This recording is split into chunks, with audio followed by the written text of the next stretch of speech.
Losing time, I'm fading fast. I just wanna make it last. Try to let go of the past. I close my eyes, embrace the blast. Sleepless nights and headache stack. Restlessness to hell and back. The panoramic camera category has always had one frustrating reality. You can record everything around you, front, back, left, right, above, and below, with a single press of the record button. It sounds almost perfect, right? But there's a major catch. The footage usually isn't ready to use straight away. You still have to sit down at your computer, open the editing software, deal with that strange spherical perspective, and then work like a director, selecting angles, setting keyframes, and rebuilding the movement you actually want. So while panoramic cameras make capturing footage incredibly easy, they often push all the difficult work into post-production. And if you can't fix that problem, then what's the point? Last year, DJI stepped into this market with the Osmo 360, bringing a large sensor and impressive image quality into a pocket-sized camera. It quickly became one of the top options in the category. Now, the second generation has arrived, bringing even higher specifications. But beyond the upgraded numbers on the spec sheet, has DJI actually managed to make panoramic cameras more convenient and practical? Let's find out. A quick shout out to my tech partner from China for sharing this video. A big thank you for making this possible. Hey everyone, it's Michael from techiestreet. If you love staying updated with the latest gadgets, make sure to subscribe and hit the notification bell so you never miss out on our exciting tech content. First, let's take a look at the design. The second generation model keeps the overall appearance and universal accessory system of the original. You'll still find the Osmo 360 branding prominently placed on the side, while the shutter button has been redesigned with a red circular finish, making it much easier to spot. The front microphone has also been made larger, but the most useful upgrade is something many first-generation owners will appreciate. You can now replace the lens yourself. Previously, if you damaged the lens on the first-generation model, you had to send the entire camera back for servicing. The second generation also gives you the option to replace the battery yourself, or send it to DJI for a free replacement. Battery capacity has increased from 1950 mAh to 2150 mAh, while still maintaining compatibility with the previous generation battery. In real-world testing, the battery life when recording panoramic video in 8K at 30 FPS has also improved slightly, reaching 101 minutes. That's around 5 minutes longer than the previous generation. There's another practical improvement that isn't immediately obvious. The second generation handles file storage more efficiently. On the first generation model, recording for 96 minutes could result in 7 separate files. The new version supports up to 30 minutes of continuous online recording, and a full 101-minute recording produces just 4 files. The storage system itself is also more efficient. With the same storage capacity, the second generation can fit more usable footage, which is a small but genuinely practical improvement for longer shooting sessions. Now that we've covered the exterior, let's move on to the changes in image capture. Looking purely at the specifications, the resolution hasn't changed on the second generation. The frame rate, however, has increased from 50 FPS to 60 FPS. At first glance, that might sound like a pretty minor upgrade. But in reality, the second generation removes several limitations that existed on the original. At its core, it still uses the same square-shaped CMOS sensor. That design is important because a conventional rectangular camera sensor would waste a significant amount of its edge area when positioned behind a panoramic lens. A square CMOS sensor, on the other hand, can capture almost the entire circular image produced by the panoramic lens, leaving virtually no blind spots. And there's another important benefit to those additional 10 frames per second that's easy to overlook. Most smartphones and computer displays today run at 60 Hz refresh rate.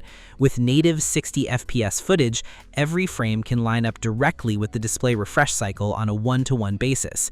There's no need for the system to interpolate extra frames or drop frames during playback. That means the small amount of stuttering or uneven motion you might notice with footage that doesn't match the display refresh rate can be effectively eliminated. There's also an improvement in dynamic range.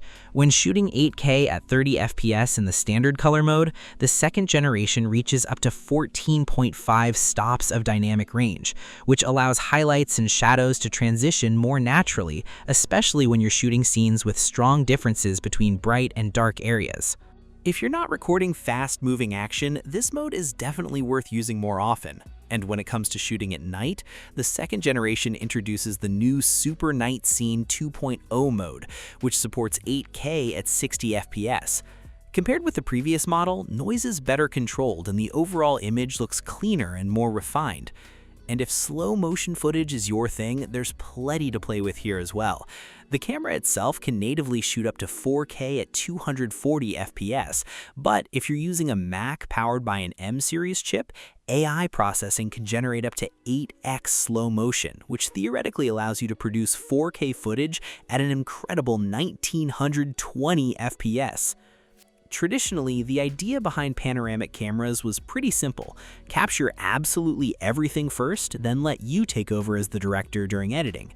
The downside was obvious. Learning how to reframe footage and spending hours in post-production could be both complicated and time-consuming. With the second generation, DJI has taken a different approach. One of the most useful new additions is a feature that sounds simple but can save you a huge amount of work: subject follow. All you need to do is register your face and the camera can automatically recognize you and keep you locked in the frame as you move around. There's no need to constantly adjust the composition yourself. You can simply export a regular flat video with yourself as the main subject directly through DJI Mimo or Stereo.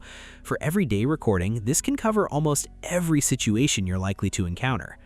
DJI has also addressed one of the biggest built-in challenges of panoramic cameras: stitching. The second generation features an upgraded AI stitching algorithm along with better close-up subject recognition. And when you compare it directly with the first generation, the improvement is quite noticeable. There's also a new picture-in-picture feature that reminds me of the iPhone's ability to record from the front and rear cameras simultaneously. Since a panoramic camera is essentially capturing the entire scene around you, enabling the dual lens view inside the app lets you record what's happening in front of you while also capturing your genuine reaction at the same time. You end up with both the moment and your expression in a single frame. Honestly, I really like this little feature. Beyond the actual shooting experience, this generation also feels much more independent and versatile. It's something you can keep ready to use without needing to prepare a lot of extra gear. Personally, I hardly carry a memory card anymore because the second generation comes with 105 gigabytes of built-in storage, which is worth around 200 yuan. The second generation also introduces the FC, or fountain capture function. It's reportedly easy to activate by simply attaching the camera to your phone, which automatically wakes the camera up. From there, you can quickly review your footage and export it whenever you want. It's a much more convenient experience than before. But there's one feature that I think could make this camera genuinely indispensable for many people, and that's audio. The camera works directly with DJI mic audio systems, allowing you to record audio straight into the camera. There's no complicated setup, and for everyday shooting, that's incredibly convenient. Battery compatibility has also been retained from the previous generation, so if you already own spare batteries, there's no need to throw them away or replace your existing collection. For expansion, DJI has upgraded the quick release system to a two-way magnetic interface. This also allows the camera to work with accessories from the Action series as well as nano audio accessories, giving you more flexibility when building your setup. And finally, there's something else I want to talk about. I've always felt that panoramic cameras are somewhat misunderstood.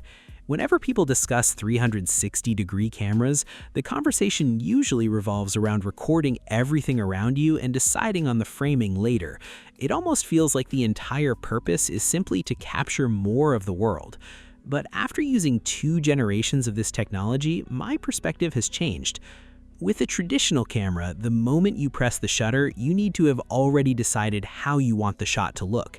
In that instant, you're no longer just the person using the camera, you have to become the photographer.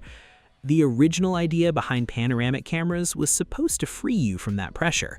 Instead of worrying about the perfect composition while you're actually experiencing the moment, you could capture the entire scene first and then sit down at home to decide exactly how you wanted the final footage to look. That concept makes perfect sense. The problem with the first generation was that though it took away much of the pressure during shooting, it transferred that burden straight into post-production. The second generation takes a big step towards fixing that problem.